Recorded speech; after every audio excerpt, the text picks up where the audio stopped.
have you on board each and every Saturday night from about original time 6 o'clock, but tonight we could not start. I could not start at the 6 o'clock hour, and so I chose to start at 7 o'clock. But when trying to make that start at 7 o'clock, then there were some technical issues, and so hence we are about 20 minutes into past the 7 o'clock hour, and so hence the delayed start tonight. But nonetheless, Dominicans, we are here, and it's always a pleasure, as I said, to have you guys on board. Tonight, basically, for those of you who are constant followers or constant viewers of this live program each and every Saturday, you would maybe be noticing that tonight you are seeing much more of my upper torso, that is my upper body. That is because tonight Facebook seems to have some issue whereby landscape mode, which is a mode to go across, whereby you'd see much more across, that mode is not functioning, and so I tried very, very hard to get that in order, but it seems as if that is a situation way beyond my control tonight. So in my background, you'll be seeing my Civic Vibes logo at the back. Some of you, let me just make sure, most of you maybe will be seeing that it's like in a back to front mode, but that is how it is for tonight. All right. Yeah, Dominicans, like always, we have a number of issues to touch on tonight, being the 18th night, yes, of November 2023. A number of issues to touch on tonight. Also, I also want to touch on a number of persons as well. Those of you who are here already on the live feed, 100 plus persons here tonight. All right. Let me just see if I can pull up here some of you who are already here, and we're gonna make that from start in just a bit. All right.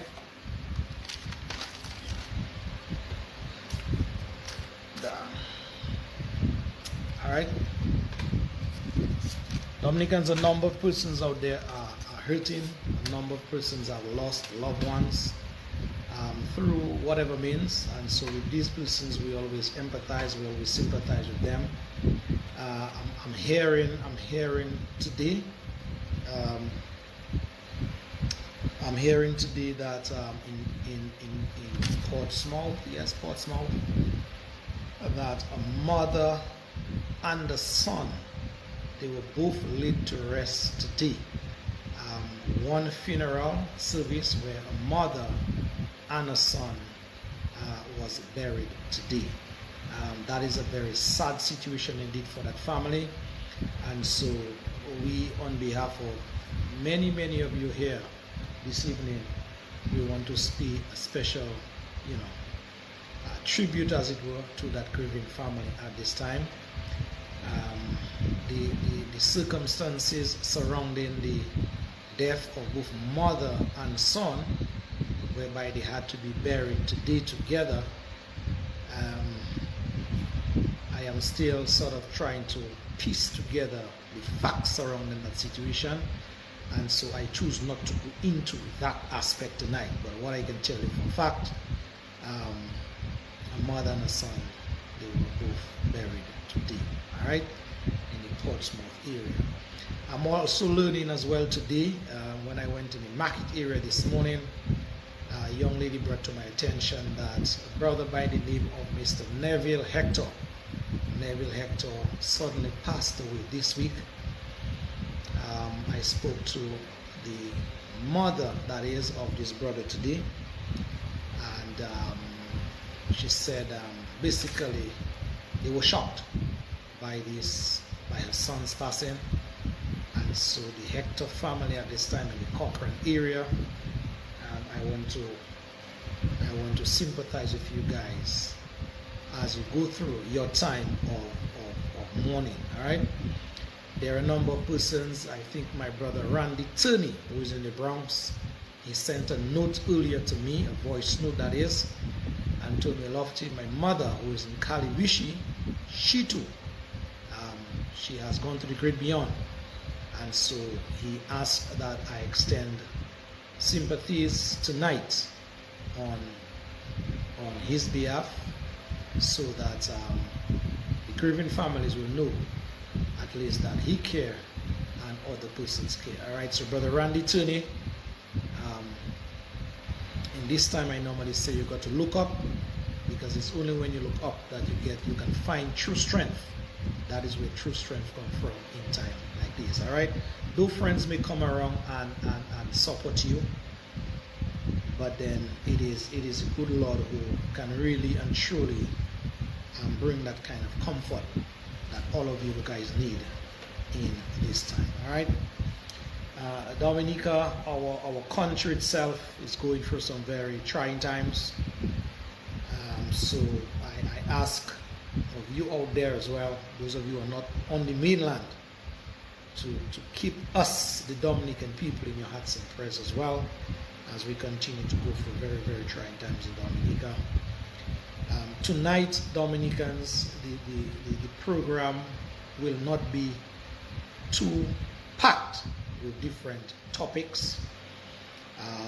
What for sure we will be going through tonight with a very fine-tooth comb is the statement of the opposition leader, that is Jesmo Paul, and Jesmo Paul Victor. We'll be going through that statement tonight that she made to the public, and we will be trying to extrapolate some things from there. We will be just trying to piece that puzzle together as it pertains to the revocation of Sean's Douglas senatorial appointment in the Parliament of Dominica. All right. I also heard Brother Cabral Douglas gave some words of encouragement, and also put things in perspective as to where he sees it. I think Brother Cabral Douglas' words were quite comforting, I believe, to Sean. I guess I know there are two Douglases, and so, you know, as they say, it's family right there. So if we have time, then I will let you hear, for those of you who have not heard, that statement of Cabral as well. That is, if we have time to go through after we have finished just going through the statement of the opposition leader in Dominica. A number of questions to be asked, and so we will be going through them one by one, line by line tonight. Those of you on the live already, we have Eliza Louis Gomes, Rosie Nice, Kalagai, Mali Ostri, Brian Joseph, good evening to you guys, Dory Drago, Adeline Shillingford, good evening to you, Annette Mongery, Willie Esprit, Ivinia Joseph, Veronica Pascal, Marina Bertrand, Claudette Lendor, Brother Alexander from Granby, good evening to you, Dorian Dorival, San Joseph, Marina Charles, Laurie Xavier, Santia Tia, Norman Shillingford, Lendell Johnson, Joe Benjamin, Evian Ernest, Veronica Pascal, Thomas John. We also have here Raquel Antoine. Is that Josiel? Raquel Antoine, Rosa Robinson, Indigenous Bushman. Good evening to you, my bro. Kent Joseph, Curtis Baron, Juanita Prince, Gertrude Maxwell, Gertrude Abraham Dejean, good evening to you as well. Eutheli Vidal, Curlson Robin, Cyrilia Celestine, Natalie Soon Wind, yes, Miranda Williams, Carol Fontaine, you're listening and watching. Augustine Durella, good evening to you. Bertilia Prosper, McCoy Blanc, Chiquito Thomas, Real McCoy, Brother Bernard Aline, Oliver Joseph, Brandon LaRoque Luda, good evening to you. Gilbert Signoret, Thomas Fontaine, Justina James, Norman Shillingford, I called you already, Barbara Augustine, Butilia Prosper, Dave Bertrand.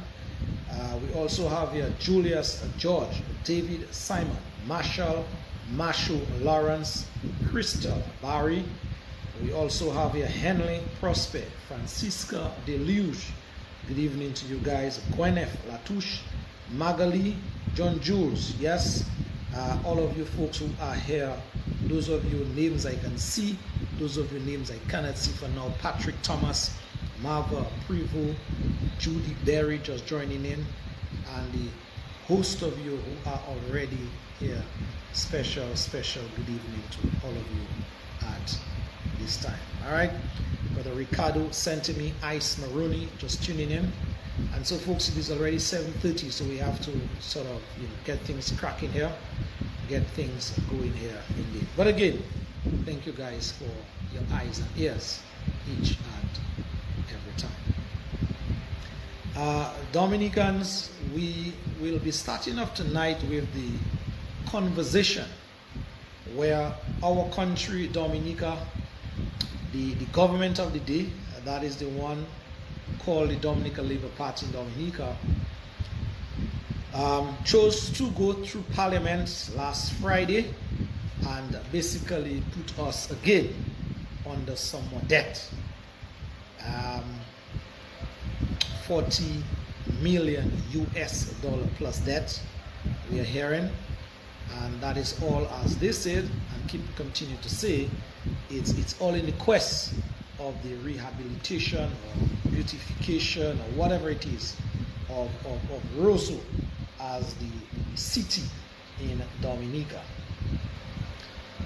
Tomorrow on the Civic Vibes program, we'll be having Brother Zed Lloyd, Brother Alvin Thomas, and myself. Will be sort of going through aspects of that alone with much more of a fine-tooth comb, and having you guys outside there understand in a better way just what we are steering down in Dominica as it pertains to the bills that are piling up on our back, and we, the Dominican people, through our taxes, have to pay back.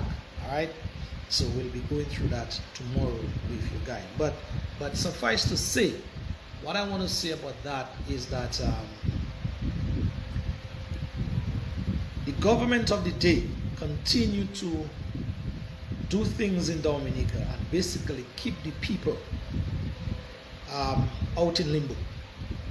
We, the Dominican public, we have very little information as to not just this occasion, but on other occasions where the government of the day goes out there, do whatever, and they say is for and on behalf of the people of Dominica. But the people of Dominica have very, very little information as to what they are doing in terms of their dealings out there. And they are saying it is for and on our behalf. Here it is, the latest scenario of 40 million US dollar loan. An agreement was entered into for and on behalf of us, the people of Dominica. And we, the people of Dominica, have very little information as to just what is going on there in terms of just what did we as a country have to come up with to contract that loan. And mark me, people, it is said on the record, it's a loan. And we know loans, there are certain conditionalities that comes with loans. So what is it in Dominica? I may ask you tonight. What is it that we would have to pay back? What are the terms and conditions of that latest loan? Do you know? The free line items that I saw that the government choose to put out in terms of the payback time, 8 years, the percentage at which that loan was contracted, 2.5%, and something else. That cannot be sufficient information for us as a people. And so again, the government of the day continue to do things and keep the people in the dark, total darkness. And so when I say and continue to say that this government is doing things in very shady manner, very shady dealings, right here is proof. Right here, people, is proof. I am hearing an entire entourage went to Saudi Arabia to do what? An entire entourage.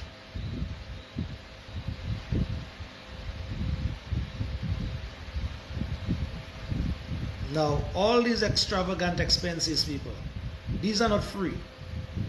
You and I, we have to foot that bill or these bills. And so when you have a delegation of 12 or 15 or more persons from the Skerrit regime going to Saudi Arabia to do God knows what we don't know. And I'm also being told that the head honcho, the man who sits in the chair as Prime Minister, I normally refer to him as, his entourage went to Saudi Arabia, and he himself had a special mission, I'm being told, to take care of in Dubai. So whilst the entourage were in Saudi Arabia, I guess doing whatever they signed to do, the man who sits in the chair spent very, very, very little time in Saudi Arabia as well, but choose to go to Dubai. Are we on another lone mission in Dubai, Skerrit? Will we be hearing next week that we are engaged with the people of Dubai or the government of Dubai in some sort of order engagement that we the people know nothing about? And so, Dominicans, I continue to ask us, I continue to plead with us. This country belongs to you, it belongs to me, it belongs to all of us. And so we should never, for any one time, think that those who are at the helm, those who are at the political pinnacle in Dominica, should just continue to ride roughshod over people's back. No, it cannot continue to happen. Gone are those days when a government and its entourage would be going out and through some press release, through some communication with GIS or the nation station or whoever they choose, the persons in the country, the governees that is, would know for sure what is going down or what is set to go down in their name. It is the same people, some of the same set of people that were so upset with Rosie Douglas. There were talks of they even wanted to tie him to a chair, because in their mind back then he was in the sky too much. Too many a times they said he was up in the sky and not attending to matters of state. Today, a much worse scenario is presenting itself to us, and some of us choose to cast a blind eye.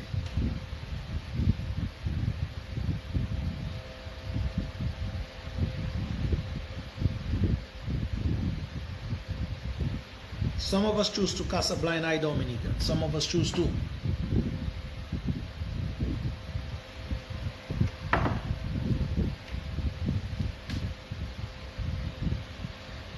Some of us choose to.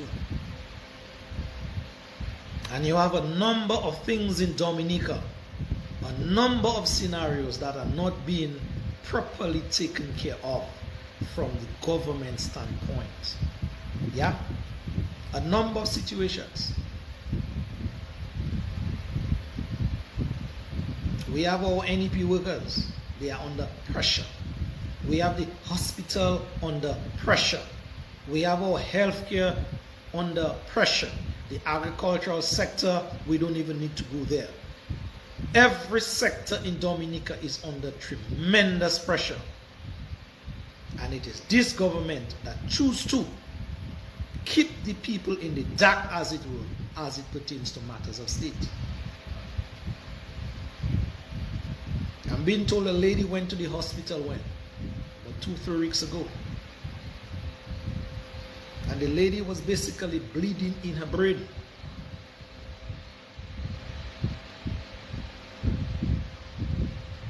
Mr. Lawrence, greetings, my brother. Nice having you. I know it's what? Minister 1 in your neck of the wood? Yeah, but good evening to you, my brother. Well, good morning to you, my brother. And all your folks in the UK at this time. Yeah? This lady was bleeding in her brain. Well, he said he's on a plane.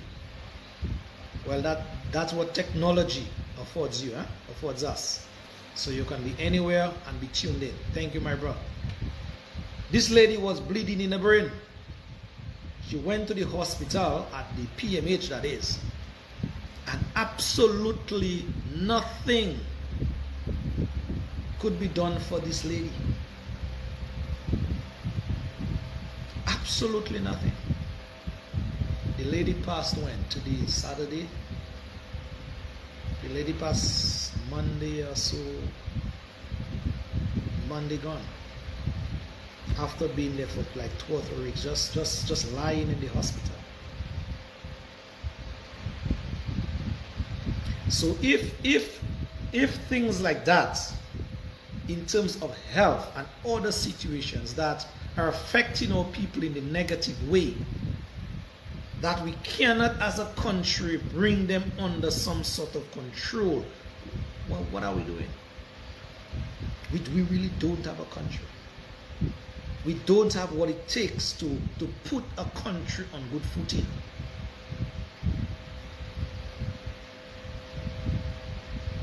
And with the risk of me being a broken record, as it were, you have people who you have professional people in their field, like Dr. Dale Dangleben and others, who are Dominicans and who have been pleading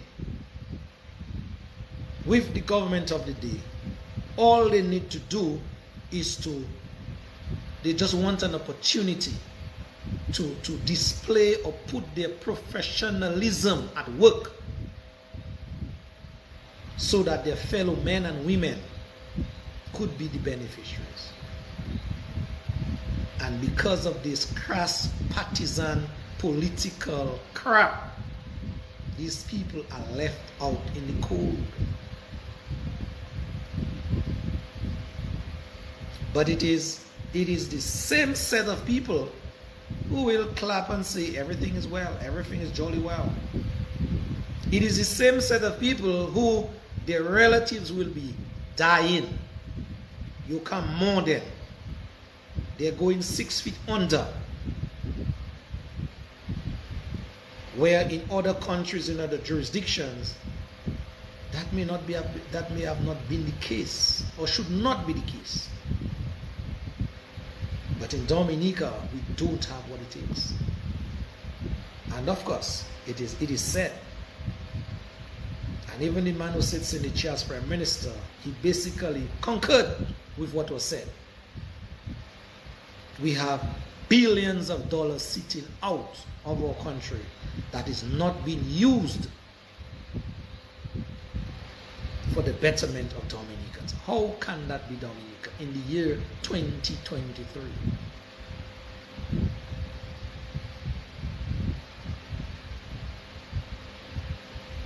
How could that be? I know when we read of or when we watch documentaries or read of articles, these things sometimes happen in some African countries whereby the dictators, the rulers, those who rule with iron fists, they basically run amok with the country's money and run away with the country's wealth. So their family, their cronies, their sycophants, they have, and the country itself is on its knees. But this is what we are experiencing in Dominica as we speak. Because you have a government that choose to have billions of dollars that is of Dominica's money, the people's money, outside there, somewhere out there. Should I say, God forbid, Roosevelt Skerrit get knocked down tomorrow by the Almighty, or tonight by the Almighty. His man that is said to be holding our money as well gets knocked down as well. Who knows where, just where, in what account or accounts that these monies are. And so that is why we have to keep pressing the mark, so that these monies are returned to Dominica.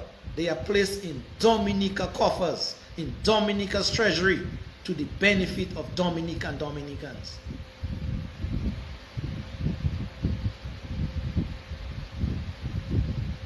And that is how ridiculous it gets, people. None of us know the hour.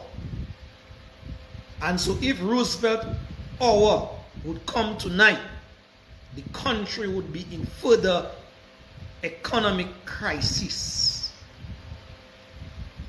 Would MMCE Abdullah or Hayden, whatever his name is, would he willingly come up and give us our money or tell us about our money, people?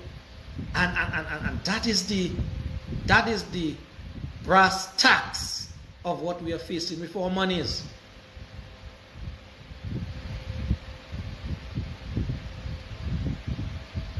Somebody said the finance minister should know. Well, my friend, what I've heard and seen of Irving McIntyre, I choose to defer.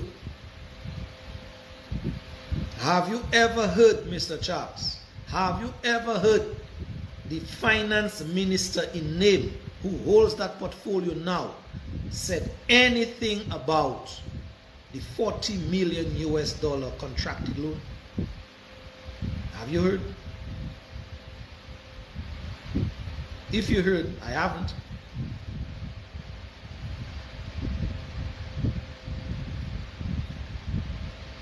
And so some persons are of the opinion that McIntyre is holding a bag and Skerrit is holding the cash. Because everything that comes from the Ministry of Finance standpoint that have to be paid, especially where Dominica and Dominicans are concerned, the treasury is always under pressure. So Irving McIntyre is always under pressure. Contractors out there are doing jobs for government. $2,500, $3,000. And the amount of time that they have to wait, or they have to go up treasury step to get those monies, it is not a nice feeling. As we speak, the government's debt out there in terms of paying back of their debts, and I'm not going outside of Dominica, I am still within our jurisdiction, within our country. A number of business places in Dominica, they don't even want to credit the government of Dominica lunch or lunches. So when they have their big whatever it is, their conferences and their, and they order lunch from these places with these LPUs or IOUs, these persons turn them down. And I'm not asking you, I am telling you, that is how bad it is. Don't ever let this government give you an LPO to send you by any hardware in Dominica. You will be disappointed. And that is how it is. So where the finance ministry is concerned, there's always some cock and bull story. But where the other account is concerned, where this SRNO was set up in 2014 to hide Dominica's money outside of Dominica, you have no problem there.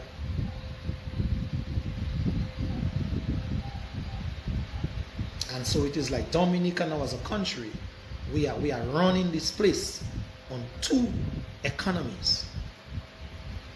One is crawling on its belly, and one is swimming in oil, as it were.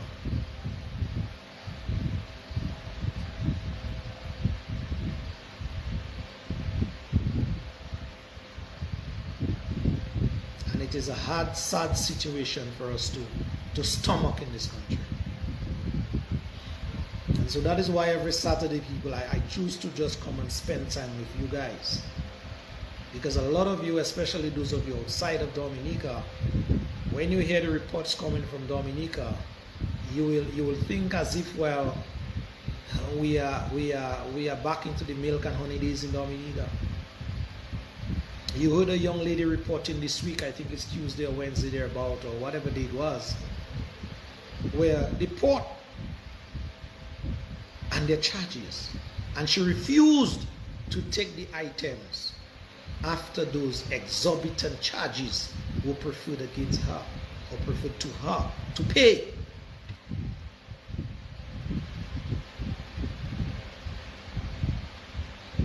And this is not Nancy stories. These are real people telling you real issues in a not so real country.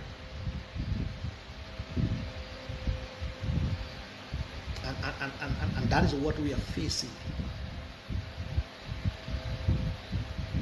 That's our reality.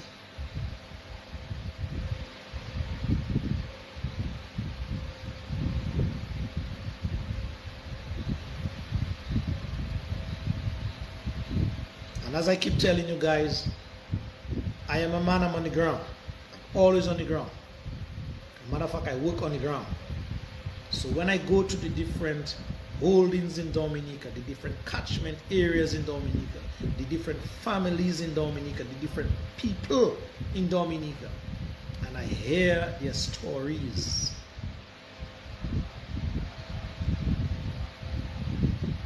these people, they are going through hell on earth, while some others are basically skimming off with the cream of the country.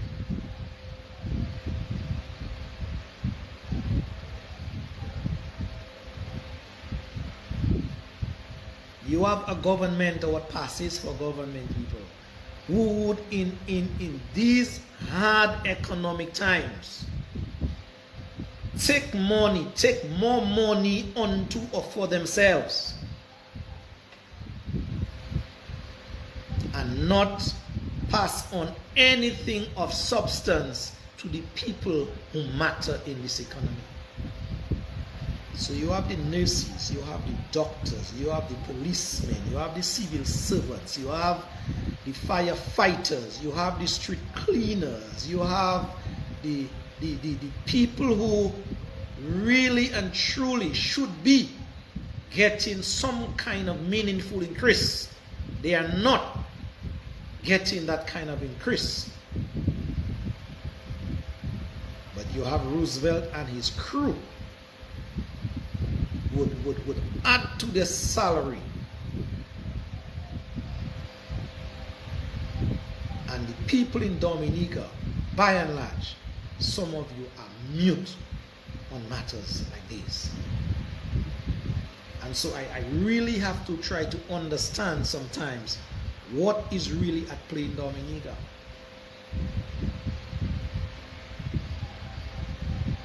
Like my brother Lumumba from Kenya says and normally say, who have bewitched Dominicans? Because I never in my wildest of dreams would have thought that I would see Dominicans crawl on their bellies, as it were, begging for bread. And the bakery belongs to you and I. How could that be? You have these people giving us crumbs, literal crumbs, and we are begging. We are begging. Yeah, we are begging. And I really don't know how much more education, how much more talk, how much more pounding, as it were, will get Dominicans to understand what time it is and the country that they're living in. I really don't know. That maths for sure, it sort of passes over my head. I cannot understand the science behind that mathematics. Because the real deal is people are struggling. When you enter the supermarkets, when you enter the stores, when you enter the market, when you walk and you want to do business in Dominica, everything is just so high. Like in St. Kitts, like in other countries, there's no leeway, there's no tax break for the common man. Nothing. So in Dominica, we pay VAT on everything. VAT on flour, the same VAT on bread. So after we pay it on the flour, we pay it on the bread. We pay it on the pastries as well. So there's no leeway for the common man or the ordinary man to basically make a living in Dominica. And that is the reality.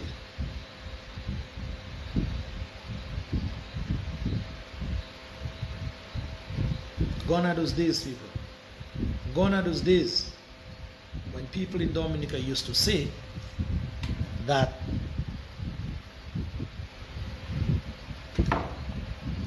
they were buying back and necks for their dogs. Gone are those days. If the dogs don't look for themselves these days, they will be left out, I can tell you that.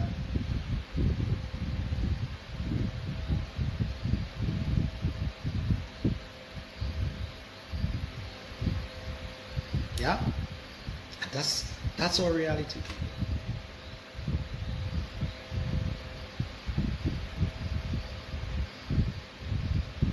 Dominicans, I know we can do better than that, and we should be doing better than that. It is 8 o'clock, Dominicans, so let me now dovetail into the discussion for tonight.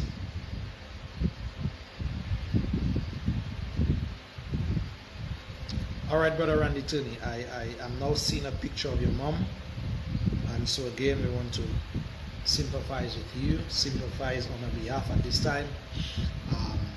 Look up, brother, look up. All right, on the passing of your mom.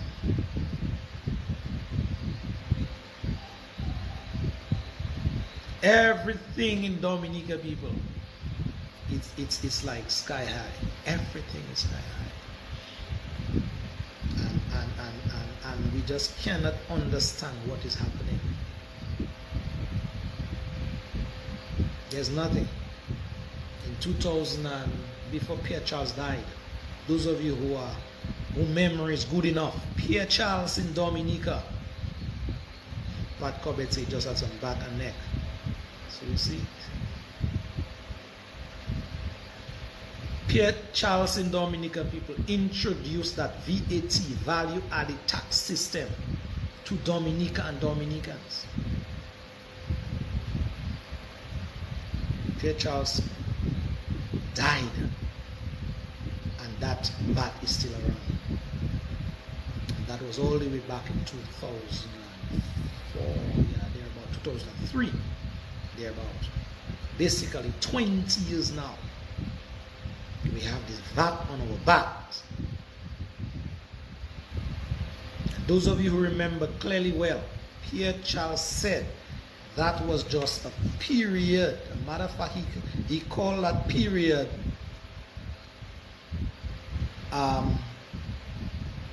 stabilization period.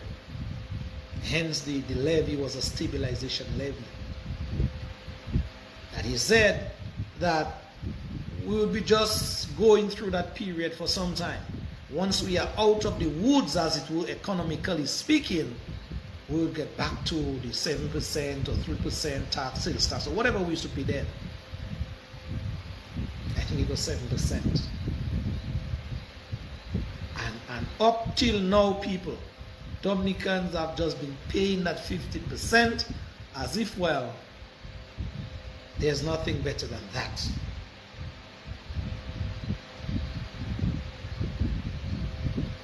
So in Dominica today, for you to have $100 in your pocket, to make it make sense, you have to have $15 extra with that 100. Because once you break that $100 note, that's it. Everything you buy with that, 15% of that $100 have to go. And so you ended up really and truly with only be able to spend $85. And running parallel to that, your salary, my salary, it's not going up at all to compensate.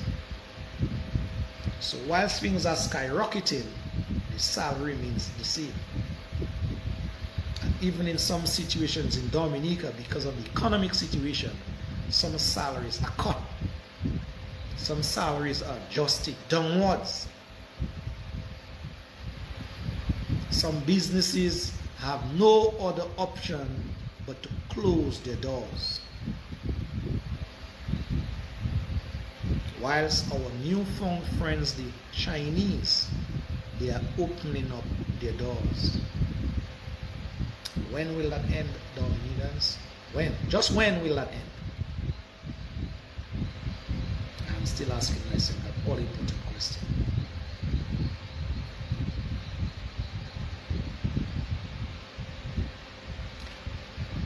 Dominicans, thanks for your comments so far. Let me see if I can get through some of them before we dovetail into the recent statement of the leader of the opposition, and we're gonna have a discussion there and we will move on. All right. John Alfred writes, as far as I'm concerned, public officers are okay with the salaries because not a whistle I heard from them. Even school bus drivers stood up for their money. Mali Austria writes, Dominica had voodoo before, set their feet in Dominica. Unfiltered Diasporans write, Skerritt and McIntyre, they are liars and thieves because a thief is a liar and a liar is a thief. Okay. Well, Unfiltered Diaspora, when you are going down that road, in terms of, you know, in terms of calling names and attaching those kind of labels to those names, then you too must be able to provide, as they say, factual evidence to back them up. So you know, in the scheme of things we are living now, wherever these people, they will launch to try to shut you up, to try to shut me up, to try to shut up anybody. Although what you may be saying have some merit to it, but you know how we live in these times. All right. So calling them carte blanche liars and thieves, especially thieves, then you may be called upon, if you are singled out behind that name, to give credence to your statement. All right. Rosie Mango says, Rosie Mango. First time I haven't heard that name, Rosie Mango. I still don't feel like his support is as massive as it was in the 2019 era. Well, Rosie, if you ask me, the support base that Skerritt boasts of in Dominica, that is a base that it is not as strong as you think, but it is that constant manipulation It is that constant perfecting of stealing the elections in Dominica. That is where you will find on paper, Roosevelt will tell you, the Labour Party will tell you they have a base. But if you talk to people one-on-one, if you walk the ground one-on-one, if you talk to 10 people, you will definitely find 7 out of the 10 people tell you straight up the facts of the situation, which does not align with their statement of that sort of base that they claim onto themselves. All right? And importing voters, manipulating the polls, having persons with brown paper bags going around the polling station, giving $500 in the day, 500 here, 1,000 here. That, for sure, that practice does not lend itself to that base that they spoke of. Matter of fact, there's a how to call it? There is a gentleman who continue to dish out money to people in Dominica, and he knows himself. He knows himself very, very well. I haven't seen him, but they say 100 Frenchmen cannot be wrong. When I walk the marketplace is like the mecca of, politics, whereby you have everybody converging there on a Saturday. And persons tell me that they are seeing those things in action live as we speak.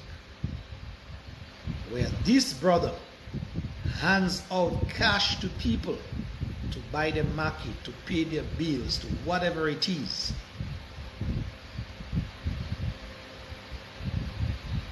I'm even told there was a lady in one supermarket going to cash her stuff at the cashier. And here's this man came and just offered to pay her groceries for her. Compliments the government of Dominica. The lady said, no, sir. Thank you very much, but no thank you, I can pay. And that is the stories, people, that keep coming over and over again.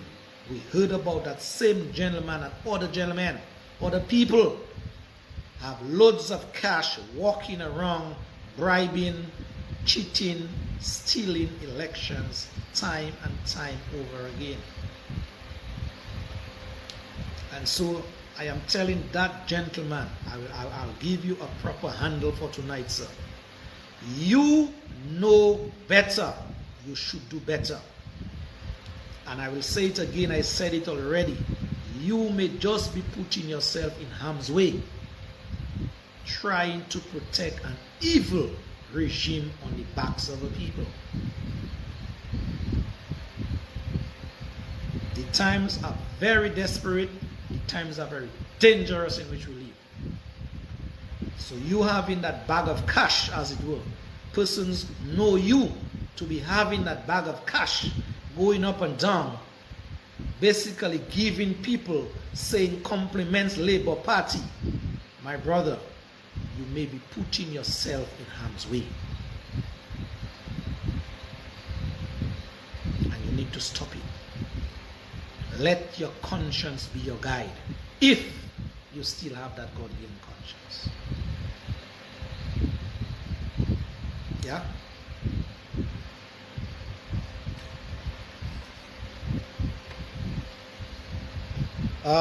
We have here, Pat Corbett said he just had his back and neck. Judy Charles says, Al Charles, they're serving it at Kempin Skinner. What is that you're asking for? Oh, back and neck. It's 5-star food. Kingdom Citizen writes here, when I was a boy, they used to say back and neck is poor man's food. Not again. All right? Not again. Martin John Baptist writes, that's a shit.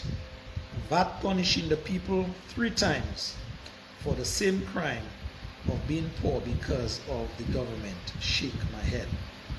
Ron Joseph writes here, Lofty, you sipped on that water like you're sipping on some gin and coconut water. Well, my brother, it's not, there's nothing added. There's nothing added to that. It's just pure Twapita water. Alright? Marina Charles says that VAT is killing us. Victor James is watching. Christian Volney says VAT was a temporary tax. I said that before, Brother Volney. Thank you very much for reiterating that point. Faswa says the country is more unstable now. Let me see if we could get some more comments coming in here from some other folks who have not commented as yet. John Alfred writes, 2 weeks before Christmas, you will see the double doctor throwing them $10 barrel that customs will price up to $1,000. Judith Cochran says green leafy seasoning is $5 and up. Yes, I can attest to that, Judith Cochran. I was in the market this morning. Yeah, so I felt what you are saying. Yeah. Who else we have here before we move on? Margot Lara says, Lofty, you trying to make me cry tonight. Margot, did I beat you? No. I'm just giving you the reality of your situation. I'm giving you the reality of our situation in Dominica. But I know you're a strong woman, huh? Margot, I know you're a strong woman. I normally draw strength from you sometimes. So yeah. Keep the faith, my friend. Karen Joseph writes, for years there were people who warned of where Dominica was headed. Things that were happening from the inception of this regime showed clear signs of the trajectory of the economy. It is heartbreaking. So I can get back to that. It is heartbreaking, but there is no surprise here. Dominica is not the first country to have been in that economic state based on bad governance. There are many countries in the world, such as Haiti, which are perfect examples of what will become of Dominica if something is not done really, really fast. Thank you very much, Karen, for your statement here. Very, very true indeed. Who else we have here? Philson George Sr. writes, when will you take action and stop talking? That is a very important question, Brother George Sr., that you just asked. Again, that action, it must be starting with you, starting with me. And sometimes a lot of people think their action that they can take in their own little space, it doesn't amount to much. That is not a good mindset to have. Whatever action you can take, you need to take it. Don't leave it for anybody else to do. It is within your power to do. You do it. You find a purpose in the scheme of things. So I hear a lot of people talk about the action. But the majority of these people are talking about the action. Ask them what they are contributing to their requests, and everything goes mute thereafter. So I am suggesting, I am saying, whatever little action you can take in your space, do it. Don't leave it for somebody else and say what action them people take it. It's supposed to be a we. It is supposed to be a collective. And it is not just because you are doing, somebody else is not doing, so you should get so bogged down and so. No, continue to do what you can do. Your drop in the bucket means a lot. Your drop, my drop, that person's drop, these people drop, eventually that bucket will full. And so sometimes it really pains me sometimes when I listen and I hear my people, Dominicans, they asking, but where the action? What action are you taking? It's like as if they're talking in the abstract. They are not part of the equation at all. That mindset needs to change people. I think it's me that want to come on a live every Saturday night like that and talk. No. A matter of fact, based on how I'm feeling now, if it was just for my feelings, I would be resting. My foot would be up. My feet would be up, watching TV or doing something. But that in and out of itself is an action as well. So some of you are so, I am saying, coward. You cannot even give words to your feelings, to your true feelings inside. Much less to come and stand up in the public and say how you feel. So when some people are filling that gap for you, you need to ease up a bit. Yeah?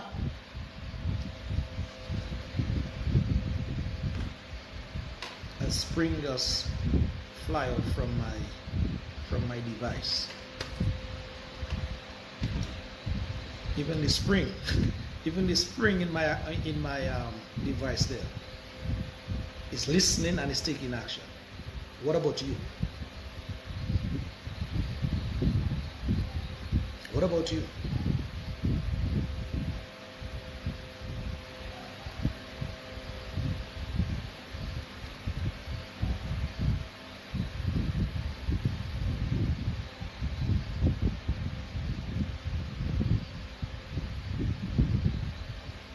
Dominicans, let's move on. We're going now, Dominicans, into a very dicey matter. A matter that has basically taken Dominicans by storm for some time. And I'm talking about now the revocation of Sean Douglas's appointment as senator in Dominica. Judy Berry saying the spring protesting. Yes, it is.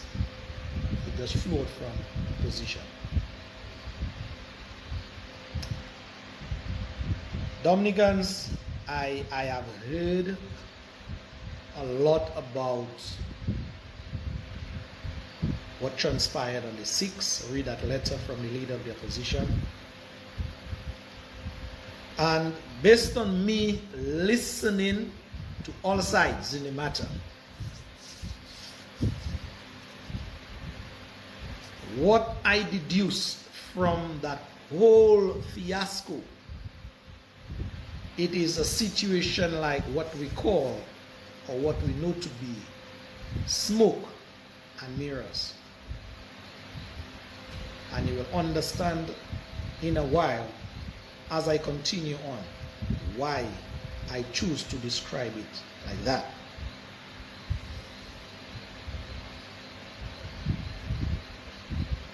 A lot of times in Dominica, people, when things happen, a matter of fact, let me extend it to life. When things happen in life, there are things that we want to know. Why, how, where, when, what. A matter of fact, in journalism, there's what you call the 6 W's in journalism.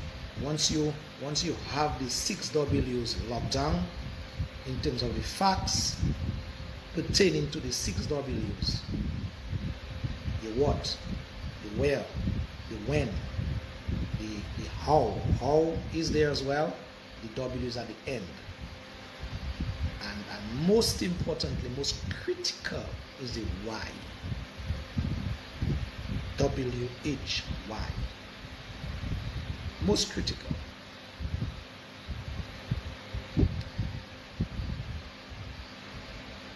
Why that happened, it is critical.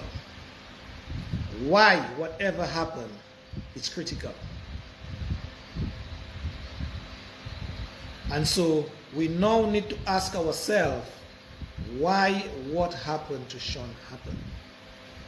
We know who it happened to is Sean.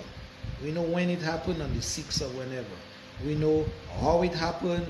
We have the little details. But the why people it happened.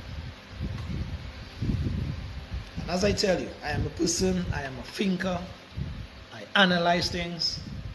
I don't speak that much. I digest a lot of things. And I digest them from all sides. what I can tell you, Dominicans, is that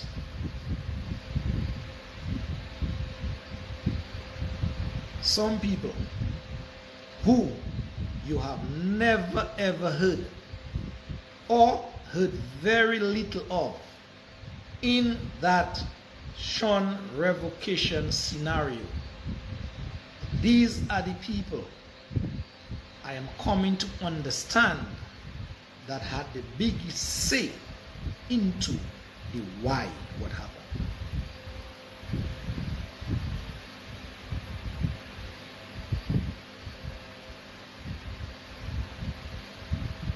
Again, let me repeat. Some of the people that you have not heard said a word on that Sean's matter,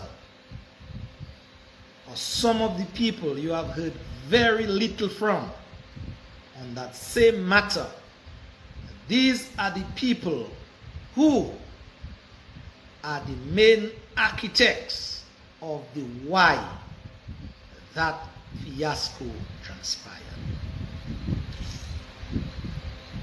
Now,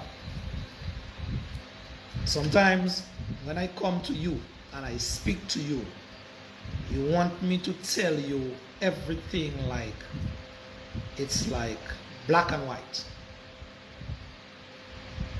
Because people sometimes, where I get this very factual information, I cannot. It will go against my conscience. It will go against confidentiality to breach that. So I am not going there.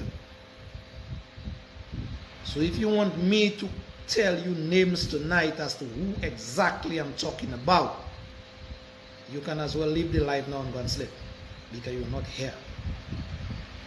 What you need to do is to position your eyes and ears to understand what is happening in your country, Dominica, and you will make sense out of nonsense.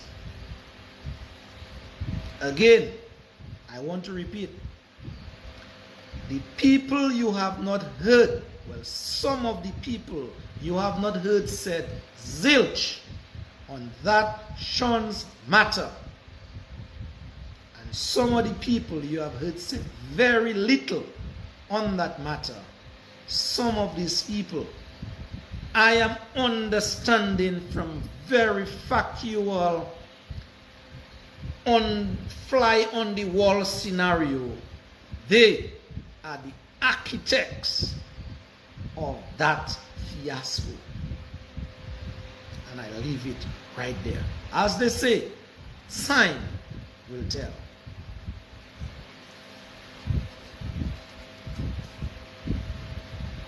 Now, even before I play Jesma's statement and go a bit deeper into it,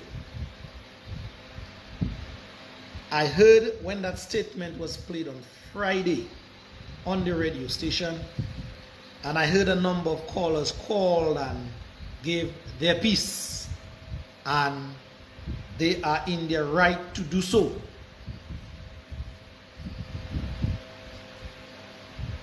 My take on that, people, when you're dealing with matters of state, so it wasn't Sean and Jesma in any private quote-unquote relationship that transpired there, and Sean and Jesma fell out in their private thing. That wouldn't be my issue, and that shouldn't be your issue if that was the case. But when we are speaking now about representation of a people, we are talking about matters of state. That is where I have an issue with a number of comments, a number of statements that were mentioned or were uttered then. And I say that without any reservation. A matter of fact, that sort of hush your mouth mentality That sort of brushing things under the carpet. That sort of just not going deeper into things that pertains to matters of state. That is not the way, in my mind, a country should be governed. So as I said, if it is a private business between two people, between families, that is, let these people sort that out. That shouldn't be in.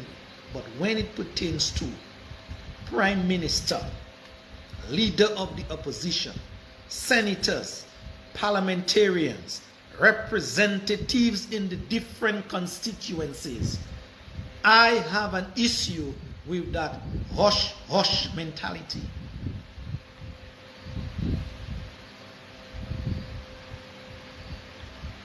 When you put up yourself to serve a people, you are basically telling them, my life, or your life is not yours anymore, quote unquote, especially in the public domain.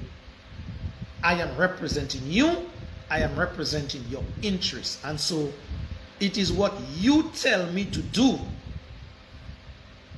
I have to do, I should do, I ought to do. If I think it is conflicting based on my beliefs, my etiquette, whatever it is, then I step aside.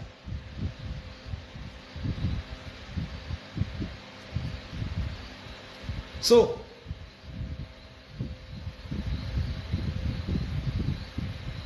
yours truly have no issue with Jesma Paul Victor, and I want to put it on the record. A matter of fact, Jesma Paul Victor, before taking up that role, we were, should I say, friends.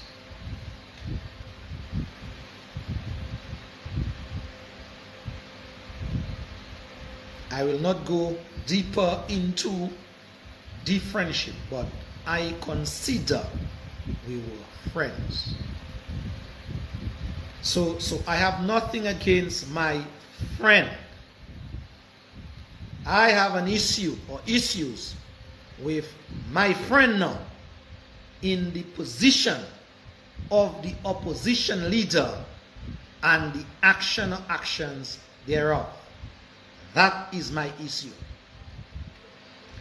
And so when the leader of the opposition, be it Jesma Paul Victor or Joe Blow, would tell us that she or whoever holds that position wrote a letter to the president of the country to revoke an appointment, the leader of the opposition of that country, which is Dominica we're talking about now, the onus is on her or him, whoever holds that position, it doesn't matter, to come first and foremost and speak to your constituents. So your people who put that faith, put that trust in you and send you where you are today, or put you where you are today, or enabled you to be where you are today, these are your people that your ultimate responsibility should belong to. And secondly, you are now in the position of leader of the opposition. The leader of the opposition, as per our constitution, there's a role and function of that office. You are supposed to be representing the people now, all the people who are not in sync with the government policies, who are not in sync with the government dealings. And so that voice, as the opposition, I don't have that voice in parliament. The ordinary people don't have that voice in parliament who oppose. It is you that power is vested in that should take my issue and magnify it in parliament.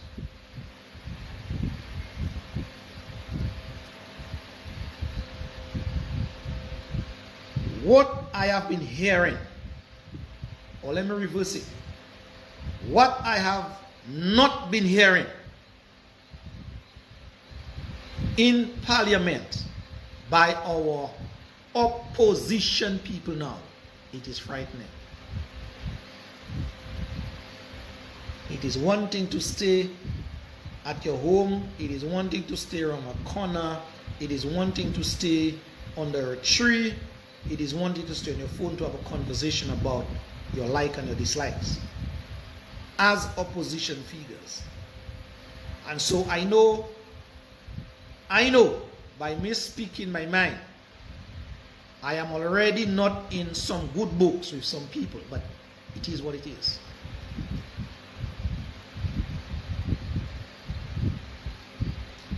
I don't have an issue with that. I want that conscience of mine to be clear and crystal clear. And so whoever the chips fall on, let it be. But I am saying now, that is Loftus Dura is saying now, the people in opposition in Dominica, as of this sham, you guys, that is one man talking now. I'm not talking for people. One man. What I have been hearing from you guys, there's much more that could come out from your tank. There's much more that could be done in terms of representing the views, ideals, aspirations, and whatever it is of the common man in opposition. And so that is my view. You may choose to like it, you may choose not to like it. That is me speaking in a very unadulterated manner now. So I am still hoping that that tide can start to change, because Dominica did not just born after December 2022. No. Dominica, a matter of fact, in terms of its democracy, as it is called, have been around for some time. So we have known government, we have known opposition.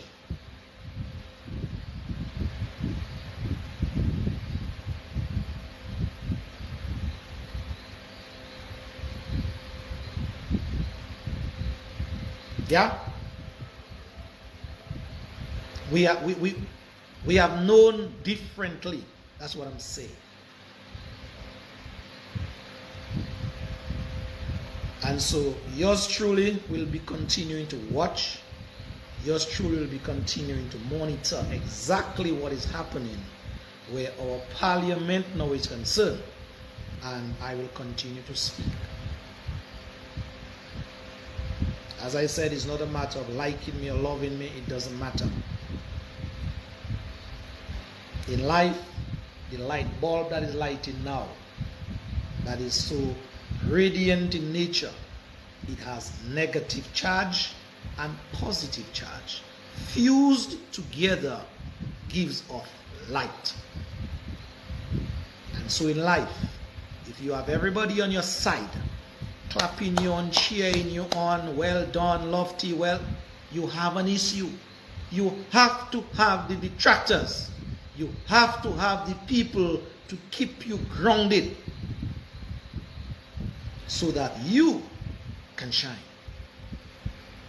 And so when people hate criticism, be it called on, called for, it is not a good thing.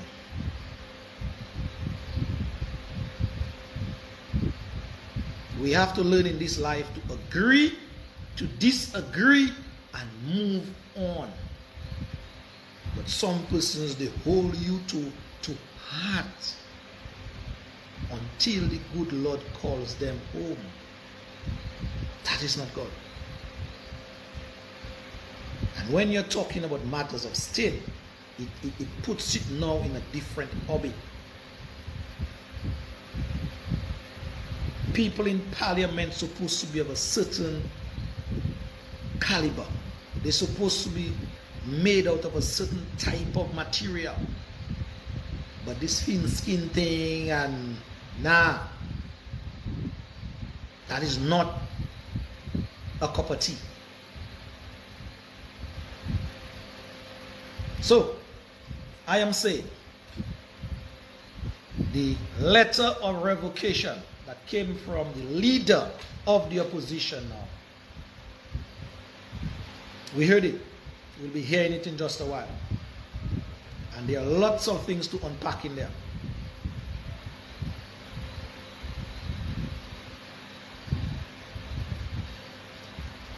I'm going to give you guys a homework, people. A homework.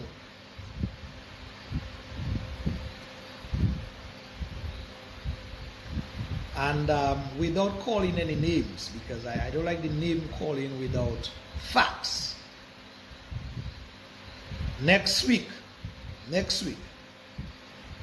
I need you guys to tell me or give me an idea. That letter that was written for the opposition leader, just where did that letter come out? Who penned that letter? How many days it took to pen that letter? Who were the people? Am I asking too much of you guys? Who were the people who helped in putting that letter together?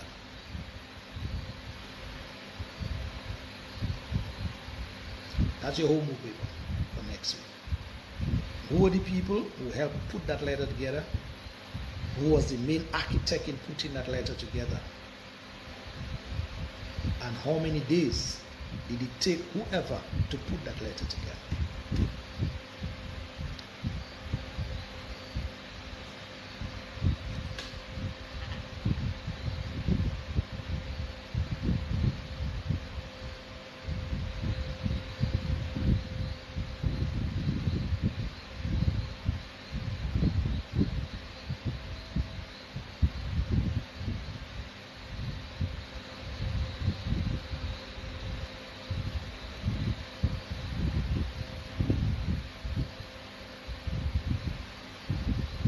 I just checked my phone and saw some very interesting things there, but I'll not be getting into those now. It's something else I wanted to get to.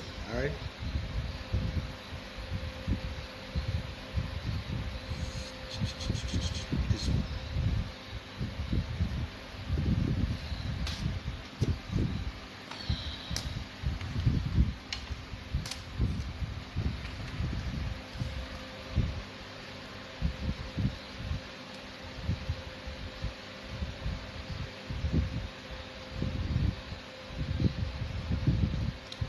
This one.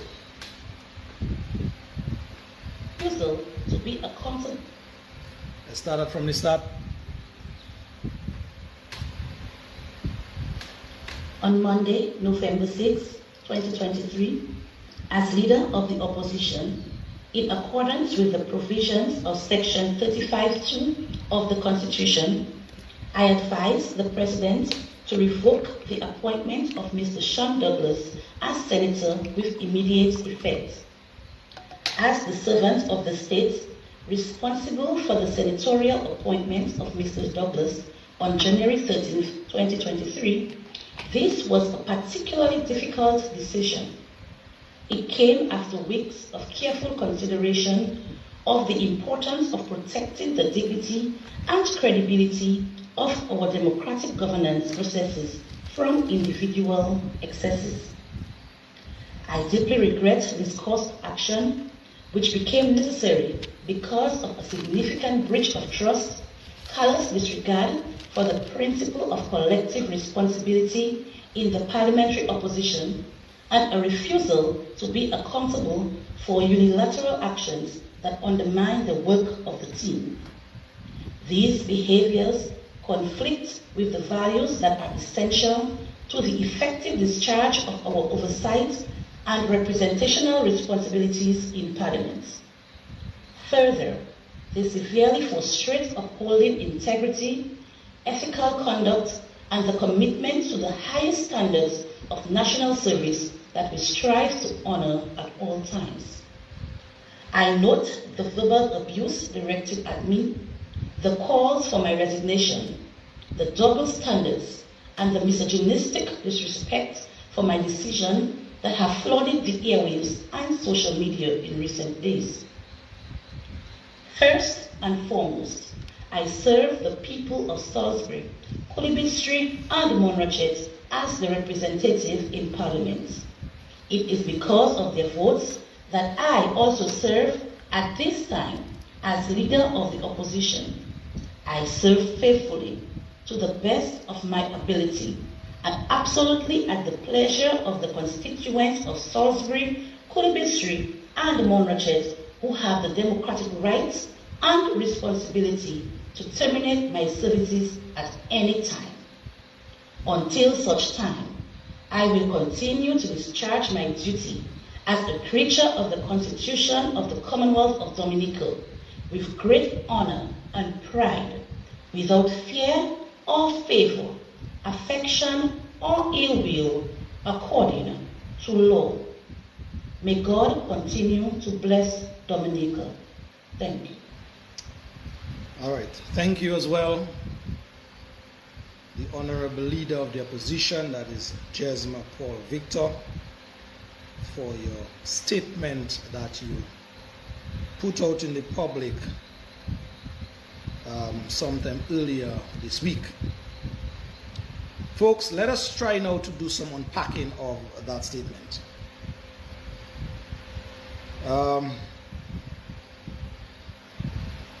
Yes, now.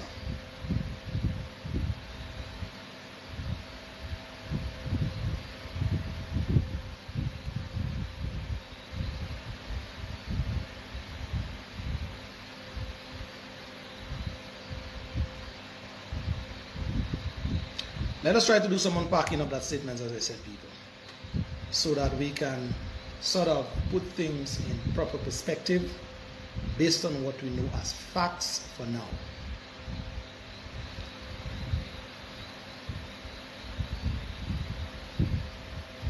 Let's go back a bit.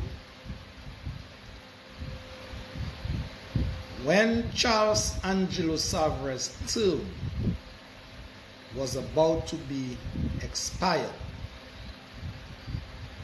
we heard Roosevelt Skerrit made a nomination to be president of Dominica.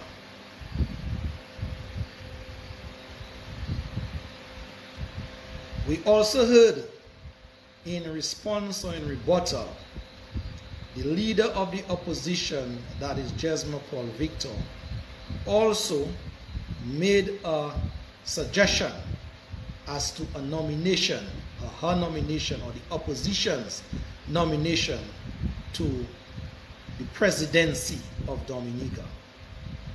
So, from the get-go, from the foundation of things, you would have thought, well, I thought, that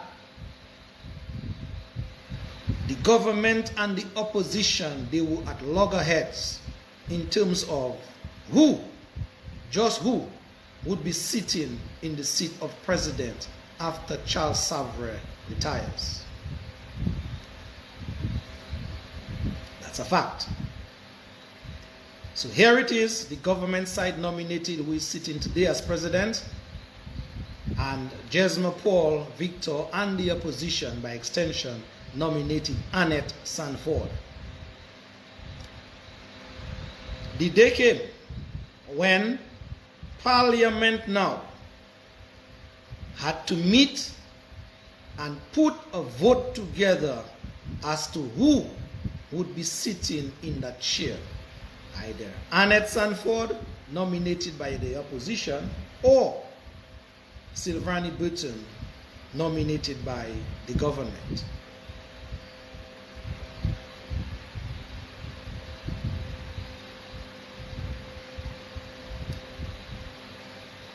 I heard talks on the ground that the nomination of Annette Sanford by the opposition team then, it was not a good card that they played. That is the talk I was hearing, or some of the talk I was hearing on the ground. And a lot of persons gave their reasons why they thought it was a bad card. Some persons, on the other hand, decided, okay, it cannot just be a carte blanche thing, so let the nomination of Annette Sanford go on. So you had this divide.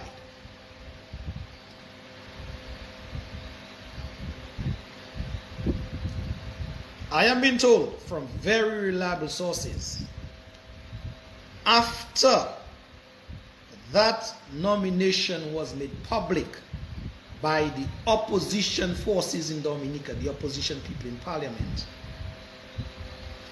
there was a meeting of the same parliamentary people to, at that meeting, after much deliberation back and forth, I am hearing it was agreed that they, that is the opposition team now, would take a position when they enter parliament to go through that voting process.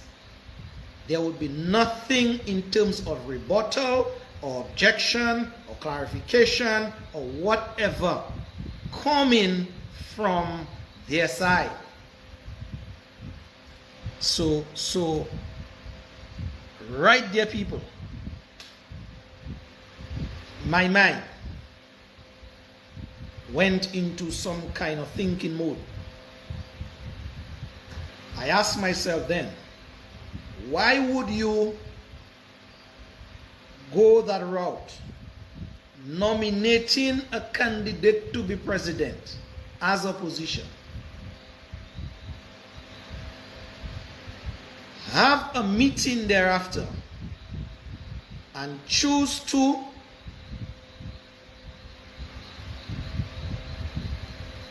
decide on the day of putting the votes together.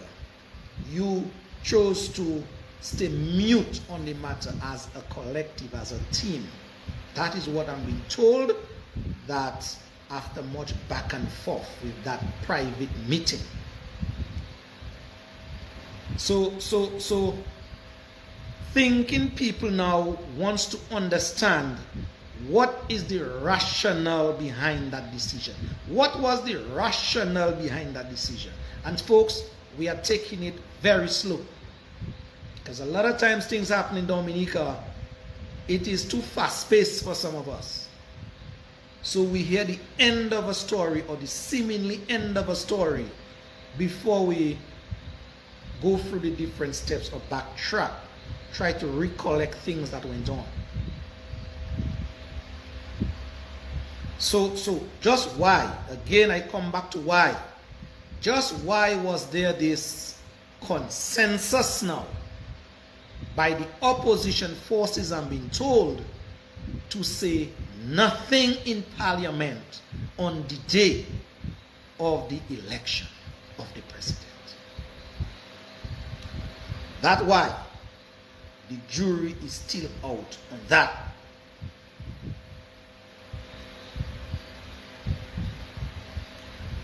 The jury being out on that, I can tell you, based on informed sources now, the opposition people in parliament, they have people that they rely on for advice. And so I am just suggesting now, that is me just thinking aloud now, me just trying to make sense out of it, that some advice came from these advisors and would advise them otherwise, or going against their first order of business, going contrary to that. As to whether that was a good advice or bad advice, you will be the judge. History will also be the judge on that. So in my mind, that was problematic in the first scenario. Problem number one.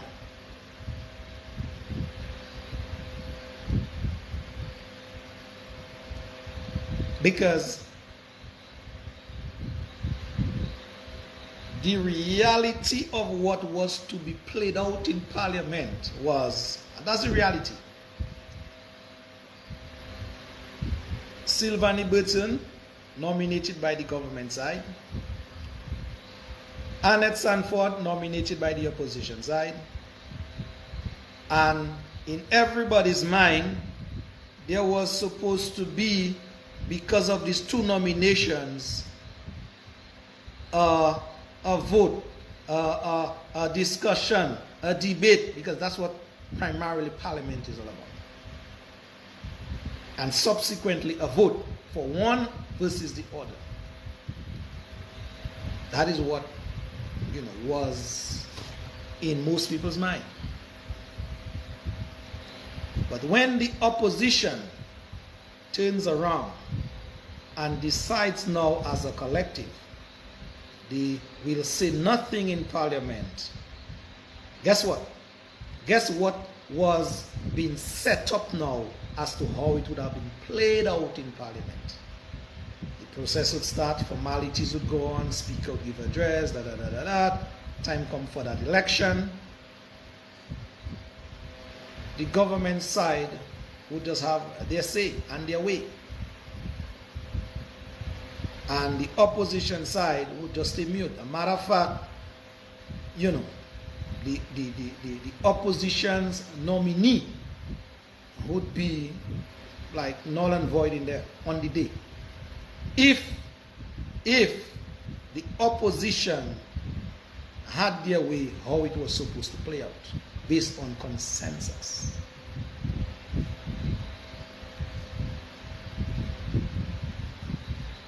So you see what we're dealing with now. You have a better idea what we're dealing with. So that was problematic from day one.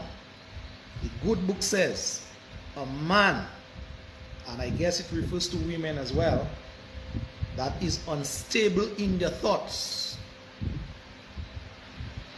he is no better or she is no better than the waves that are being tossed to and through without any sense of direction. And so people at that level, you'd want to think that before a decision is made, some kind of rational thinking would have preceded that decision, and then they would act thereafter. I hope you understand that.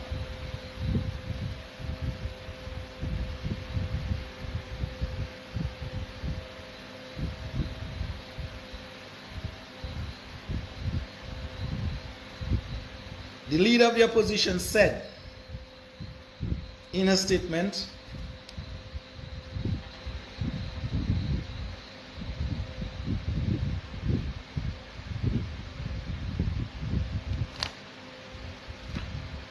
and I quote,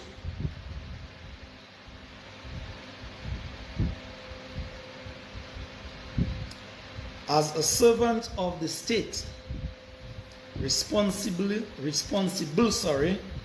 for senatorial appointment of Mr. Douglas on January 13th, 2023, this was a particular difficult decision for me. However, it came after weeks of careful consideration of the importance of protecting the dignity and credibility of our democratic governance processes from individual excesses." Now, people, this right here is a mouthful by itself.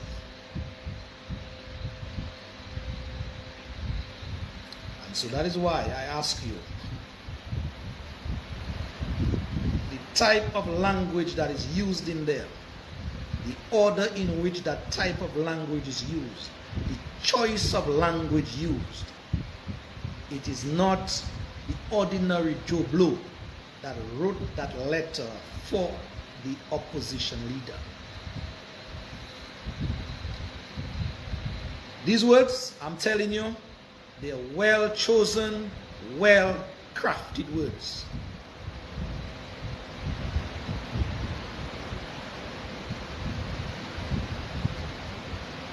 It came after weeks of careful consideration of the importance of protecting the dignity and credibility of our democratic processes from individual excesses. No, people. See that statement there? That statement, it says a lot. But in the same breath, it says nothing.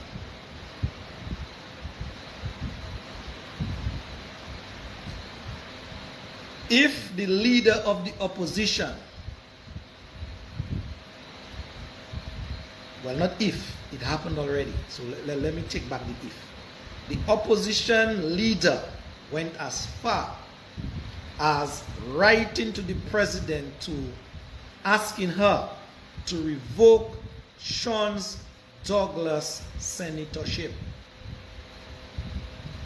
And she says here, as part of my reasoning or rationale for that request is that there was weeks of, some things that were not right. And it even boiled down to the democratic governance of, the country. Of how it is run, and to protect the credibility and the dignity of whatever it is, I have no choice now but to ask you to revoke.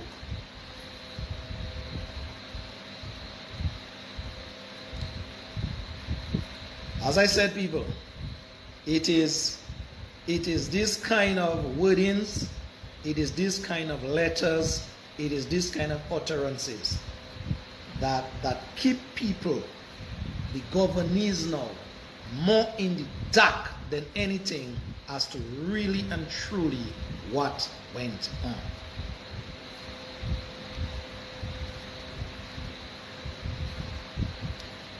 Parliament is supposed to be the highest court of the land. Parliament make laws, and the court now execute and interpret those laws. If you are in a court of law, if you're in a court, the court you must bring evidence before the court so that the court can make a confirmed or decisive decision on a matter. And so don't tell me the highest court of the land, which is Parliament, where laws are enacted in order for the court to execute, you bring in a statement that is so, should I say empty? Should I say vacuous?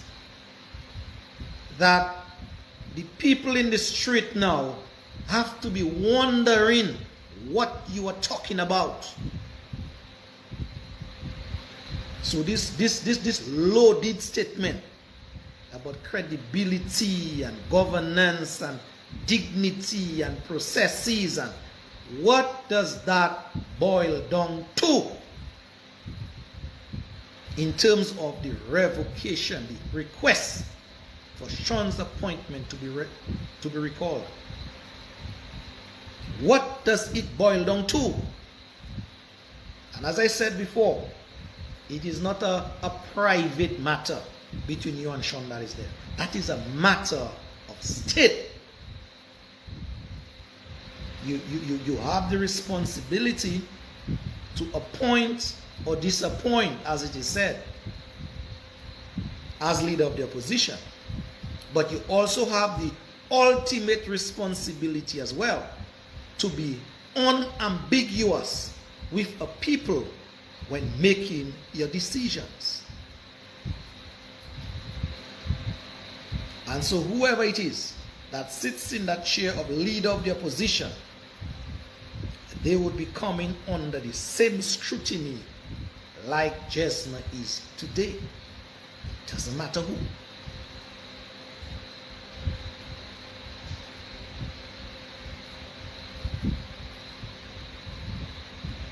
Now, if what I'm hearing is the whole truth and nothing but the truth, I wasn't at the meeting, but a number of persons confided in me and says, yes, Lofty, that was said, that was agreed upon, that was done as a done deal. So if a collective decision was made and everybody on the opposition team, including, I am just being hypothetical now, I don't know if Sean agreed, I don't know. But even if he agreed or not, and the collective, the consensus had it, that they would say nothing in Parliament during the election of the president, and Sean, as it is said, single-handedly stood up, went against the grain, and spoke whatever he said, then again, let the chips fall where they may. There is something called collective responsibility as well.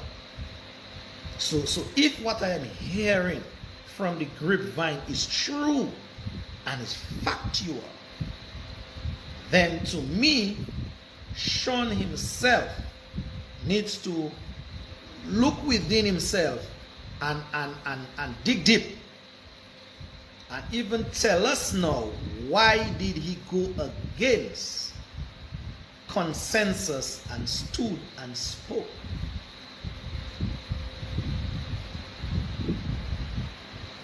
Likewise, the rest of the team should be in a position in that whole debacle to tell us in Dominica now why they chose not to speak. And that for sure is the crux of the matter, people. That will clarify certain shady areas for us as we're moving on. It says here my battery is on 15%. Folks, I'm getting out of your space in just a while. We may have to continue. Yeah, that scenario, that fiasco, it is not finished as yet. We are taking it piece by piece, ball by ball, commentary by commentary.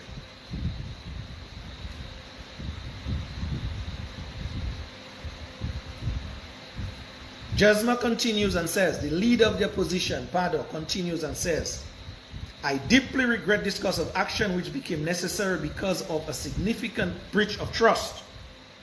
So that is what I was alluding to earlier. So she's now saying in her writing that Sean Douglas breached the trust of the team. That is what she's saying in writing. And I am saying, if Sean is a trust breaker or was a trust breaker, meaning, again, I want to say that very cautiously, I don't know. If Sean agreed, if all of them agreed, we are not going to say nothing, and Sean decided to go his way on the day, then I now see the reason for the wording of that statement.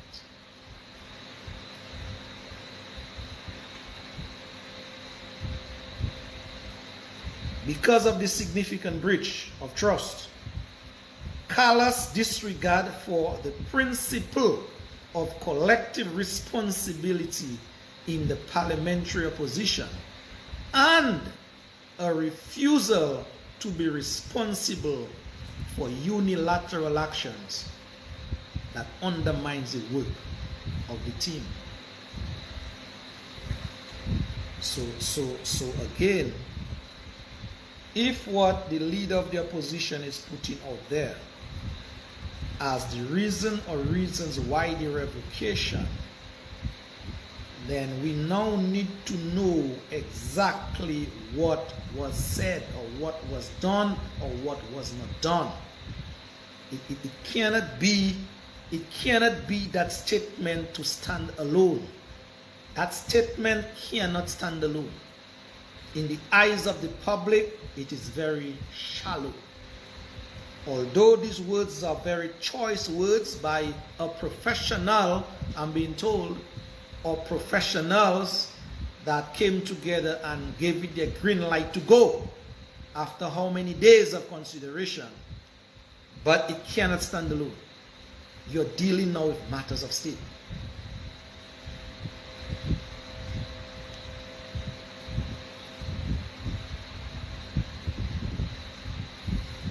There was also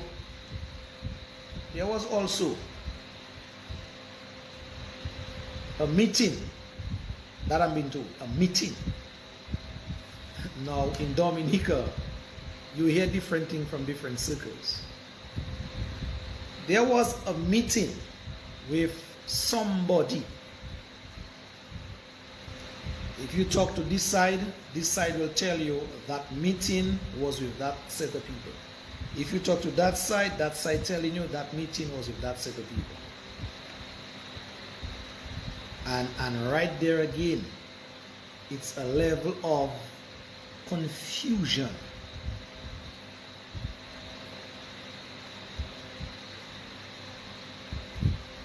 There can only be one truth to a matter. There can be many stories, but there can only be one truth, one fact of a matter. So whoever that meeting was held with, the public now needs to know. And that is where it gets very, very dicey. That is where it gets very dicey. So people who are putting up themselves for the public's position, we now need to understand the dynamics of at least that situation, and so you now need to know what you're getting yourself into. So when I'm hearing a call by some people now to what happened there, to push that under the carpet, it cannot be. It should not be. Not in what we call a democracy. Because the practices that we are hinting to, we want to happen, they are not democratic in nature. So it's either we are democracy, where we bring everything up on the table for discussion. Whoever has to take the blow, take the blow. Whoever has to repent, repent. Whoever has to ask for forgiveness, ask for forgiveness. But that thing about just pushing everything under the carpet and having the public now more dumb, it can't continue. And so I am saying, that matter with Sean's revocation, it is a done deal. But trust me, the public now needs to hold the actors in that scenario, Sean, the leader of the opposition people, and by extension, the government, responsible for the lack of transparency in that matter. It cannot be their thing. It is not. It is our thing.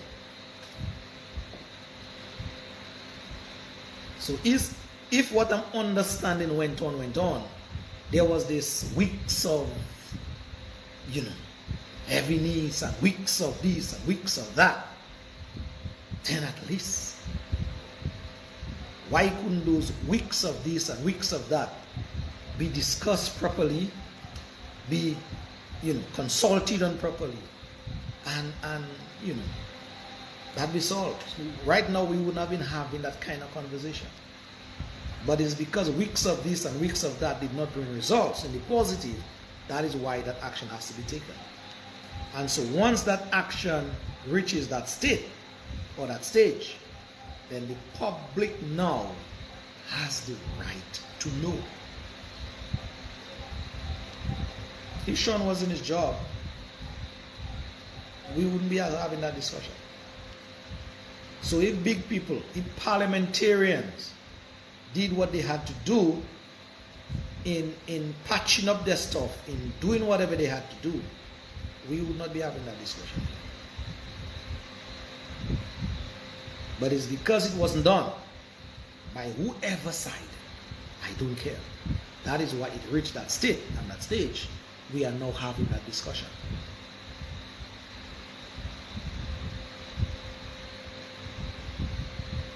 And folks, there's a lot. There, you see that little scenario that unfolded in Dominica? There is a lot that is in there. A lot of information is in there. It's like a potpourri, a boiling pot that basically just overflowed, or the pressure was too great to just release the pressure. But I am saying, in all that people, there are people who were behind the scene, orchestrating, manipulating, architecting the outcome of that matter. That is in as much as I can tell you.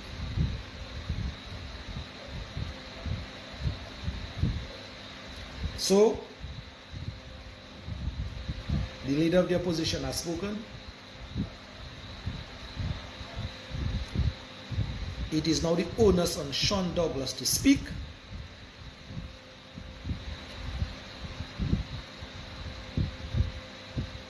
And my advice to Sean, that is me talking to him through that medium now, in the interest of transparency, in the interest of justice, in the interest of democratic rule, because that is what we operate under. I believe a rebuttal is necessary by Sean to at least help us understand what went on that led up to his revocation from his perspective. Now, his perspective may not be the best or better perspective, but at least we need to understand what went on. Because this statement that I'm reading through here, it leaves the people that are supposed to be in the know, it leaves the people in the dark. And anybody that chooses to govern by darkness or gray areas, I am saying we should not be calling ourselves a democratic country. So I am saying, that is my call. Sean Douglas, having heard the opposition side in terms of the leader as to why his revocation, he now needs to say something to the people, because he is in hot water. His name is in hot water. The position that he held was taken away from him, be it for good reason or bad reason. And so maybe if Sean would speak, I cannot force Sean to speak. He will decide that. But I'm just suggesting, in the interest of whatever we expose ourselves to be, We're democratic countries of laws and rules and this and that. I think in situations like that, a people should never be left in the dark about really what happened, because it is only in situations like that we can understand what happened first and foremost and make the necessary amends and move forward. Unless and until that is done, we will continue to be reaping the fruits of the seeds that we have sown. And sometimes we give the devil a little too much on his plate. Sometimes by our actions or inactions, we heap up certain things in our bosom. And when they start to manifest now, we wonder, where did that come from? But it's we, by our actions or inactions, that these things are as a result.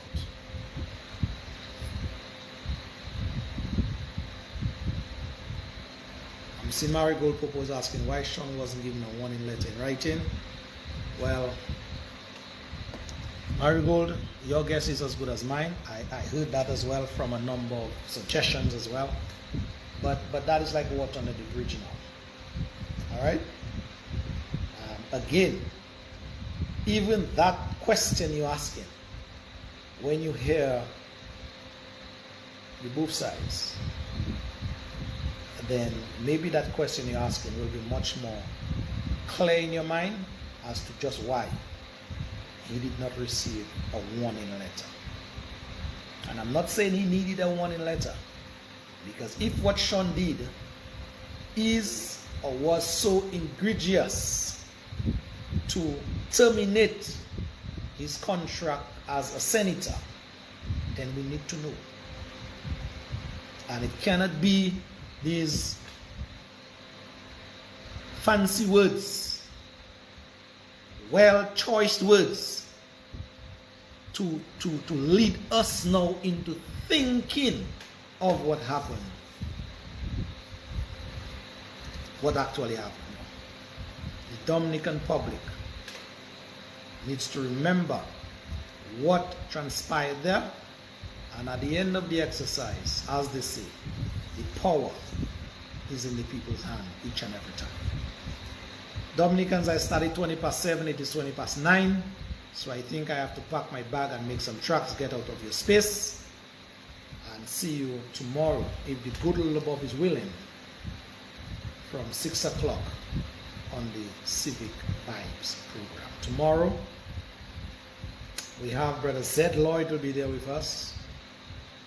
Alvin Thomas and myself will be going a little deeper into helping us understand about the debts that Dominica have been accumulating over the years, and just where those debts will lead us as a people. We started that conversation with Brother Julius Corbett last week, and so we're continuing on tomorrow with that conversation. So Dominicans, that is it for me in terms of time. Till we see next week Saturday, same time, same place. Yours truly, always enjoy your company each and every time. Be good to yourself, Dominicans. There's a phrase that says, don't bite the hand that feed you, but if the hand that is feeding you is ill-treating you, then you have to do what you have to do. All right? So I don't normally go ahead with the next part of that statement.